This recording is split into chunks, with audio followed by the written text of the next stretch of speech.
जो peace process था, जहां निगोशिएशंस होनी थी, वो तो रुक गया। उस पे कोई बातचीत नहीं हो रही और उसी को शुरू कराने की कोशिश की जा रही है। तो अगर बातचीत नहीं होगी तो तालिबान तो अपना काम शुरू कर दिया उन्होंने, और लाजमी है कि फिर उसके बाद यहाँ पे खाना जंगी होगी। जिस दिन ये हुआ, आपने देखना है कि यहाँ एक ऐसा थिएटर खेलेगा कि जो कि यूनाइटेड स्टेट्स के लिए भी बहुत मुश्किल होगा, और जिस तरह जनरल साहब ने कहा है, it will be very difficult for Pakistan to handle that as well. नाज़रीन, अफगानिस्तान से अमरीकी और इत्तेहादी अफवाज के इनखला के बाद की सूरत हाल सबके लिए परेशानी का सबब बनी हुई है। इसी सिलसिले में आज पाकिस्तान, चीन और अफगानिस्तान का इजलास भी हुआ है। हमारा आज का सवाल तीसरा ये है कि क्या अफगानिस्तान के हालात एक मरतबा फिर से खाना जंगी की जानिब जा रहे हैं? जनरल साहब, आप क्या कहेंगे? जी, इस वक्त देखिए, जो पीस प्रोसेस था, जहां निगोशिएशंस होनी थी, वो तो रुक गया। उस पे कोई बातचीत नहीं हो रही और उसी को शुरू कराने की कोशिश की जा रही है, क्योंकि पाकिस्तान हो या बाकी जो हमसाया ममालिक हैं, सबका एक ही कहना है कि इस पे फैसला अब इन्होंने, अफगानियों ने खुद करना है। वो बातचीत खुद तय करेंगे कि आइंदा उनका आइन क्या होगा और हुकूमत की शक्ल क्या होगी, ताकि सारे स्टेक होल्डर्स जो हैं वो ऑन बोर्ड हों और फिर लड़ाई ना हो सके। लेकिन वो प्रोसेस, दूसरी तरफ ये है कि अफगानिस्तान के अंदर भी काफी इनसिक्योरिटी, जो लोग अमेरिका की या नेटो कंट्रीज की मदद करते रहे या उनकी जॉब करते रहे, उनके वो सब इस वक्त खतरे में हैं और उनको थ्रेट्स आ रही हैं।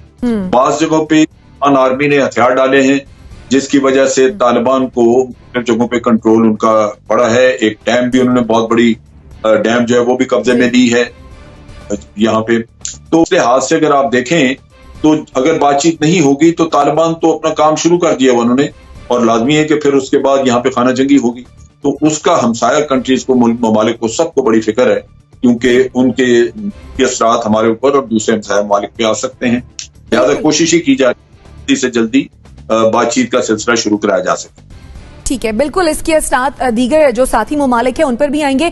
60 सेकंड्स में कमेंट दीजिएगा। पीजे मीर साहब, आप क्या कहेंगे इस सब पर? देखें जी, कई साल पहले इनके जो नेटो कमांडर थे, जनरल डेविड रिचर्ड्स, उन्होंने यही कहा था जो कि आज आपके सामने तस्वीर आ रही है। आपको पता है 2020 में 60% अटैक्स हुए हैं, और जो वायलेंस हुई है, it is the biggest violence since years. So 2020 के अंदर आपने एक इंडिकेटर देख लिया। उनका कहना है, यूनाइटेड नेशंस की भी सिक्योरिटी काउंसिल की भी रिपोर्ट आ गई है कि जो तालिबान है ये कह रहे हैं कि हम ऑल आउट अटैक करेंगे। हालांकि इन्होंने अपने रिलेशन के साथ बिल्कुल मास्क किए हुए हैं, बिल्कुल बताते नहीं हैं, लेकिन they are all together and they will be hitting United States in one way और द अदर।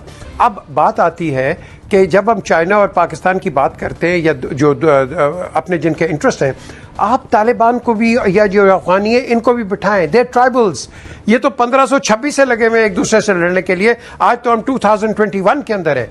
वहां पीस नहीं आ सकती जब तक आप जो होल्डर्स हैं, जो इंटरेस्ट होल्डर्स हैं, अब उनको साथ बिठाओ। जिस तरह मैंने हमेशा कहा है, कश्मीरियों को भी साथ बिठाओ अपने मसलों के अंदर। आप जो कंसर्न पार्टीज हैं, you decide for them when they themselves have so many differences between them. So the answer is to this very delicate question, आप जो स्टेक होल्डर्स हैं इनको साथ बिठाओ, इनसे पूछो, अपने आप नजरिए बताओ कि आपका पीस रूट कौन सा है, इनके बताओ कि तुम्हारे जो ट्राइबल के जो इश्यूज हैं इनको हम कैसे रिजॉल्व करेंगे। क्योंकि जिस दिन नेटो अभी विड्रॉल शुरू हो रहा है अगले चंद महीनों में, जिस दिन ये हुआ, आपने देखना है कि यहाँ एक ऐसा थिएटर खेलेगा कि जो कि यूनाइटेड स्टेट्स के लिए भी बहुत मुश्किल होगा, और जिस तरह जनरल साहब ने कहा है, it will be very difficult for Pakistan to handle that as well. ठीक है, यानी स्टेक होल्डर्स को साथ बिठाने की जरूरत है। मुजम्मिल सोहरवर्दी साहब, आप क्या कहेंगे?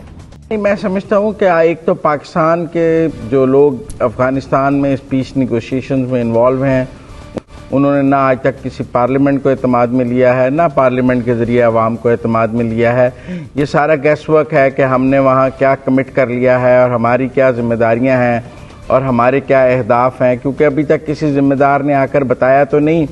हमने तो यही कहा है, हम अड्डे नहीं दे रहे अमेरिका को। भाई अड्डों का तो सवाल ही नहीं था, सवाल ये था कि आपने एयर स्पेस दी है उनको जाने के लिए और ज़मीन का रास्ता दिया है, वो पहले भी मौजूद था, वो बरकरार है।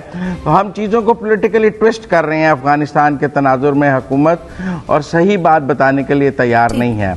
मैं समझता हूं कि इनको बिठा कर क्या सुलह कराएं। जब रूस गया था तो इनको हर में पाक में इकट्ठे बिठा लिया था, वहां बैठ के सुलह नहीं हो सकी थी अफगानियों की आपस में तमाम ग्रुपों की, तो अब क्या सुलह होगी?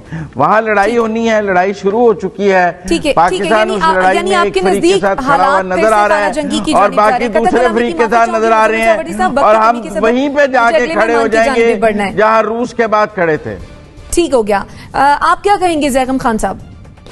देखिए, खाना जंगी होगी नहीं, खाना जंगी हो रही है और कई साल से हो रही है। इस वक्त अफगानिस्तान में जो सिचुएशन है उसके लिए जो लफ्ज़ है वो है स्टेलमेटेड सिविल वॉर।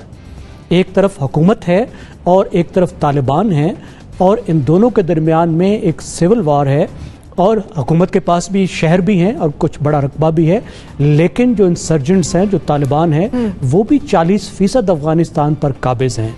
और काबुल में आपको रात तक ट्रक ले जाने के लिए काबुल के अंदर टैक्स देना पड़ता है तालिबान को। बहुत सारे इलाके ऐसे हैं जहां पे तालिबान जो है वो चला रहे हैं, हुकूमत तनख्वाहें दे रही है। तो ये सूरत हाल हल होने वाली नहीं है इतनी जल्दी। ठीक है, ये सूरत हाल हल होने वाली नहीं है आपके नजदीक। आसमा, आप क्या कहेंगी? देखिए जी, टाइम बदल गया है, हम 80s में नहीं है। पहले हमारे लिए यहाँ पे पीस वाज नॉट वो इतनी ज्यादा जरूरी एसेंशियल नहीं थी, मगर अब इस रीजन की सक्सेस का, जो इस रीजन की ग्लोरी है, उसके लिए एसेंशियल पार्ट जो है वो पीस है, और उसके लिए हमारे पास इसमें स्टेक होल्डर्स बहुत ज्यादा है। आपका चाइना है, रशिया है, आपका पूरा ये रीजन इस इलाके में स्टेबिलिटी चाहता है। पूरा एक चंक है दुनिया का जो कि इस इलाके में स्टेबिलिटी चाहता है। इसके लिए हमें अफगानिस्तान को एज एन आउटसाइडर हैंडल नहीं करना पड़ेगा। इस पीस के जो फवायद हैं और उसके साथ जो उसके बेनिफिट्स हैं उनमें उन्हें स्टेक देना पड़ेगा, इंक्लूसिव करना पड़ेगा, तब उस रीजन में भी पीस आ सकता है। देखिए जी, आप ये कहते हैं कि उसमें कभी किसी ने कब्जा नहीं किया, वो सिविल वॉर रहती रही है, लेकिन बात ये है स्टेक देना, साथ बिठाना पड़ेगा, बात करनी पड़ेगी।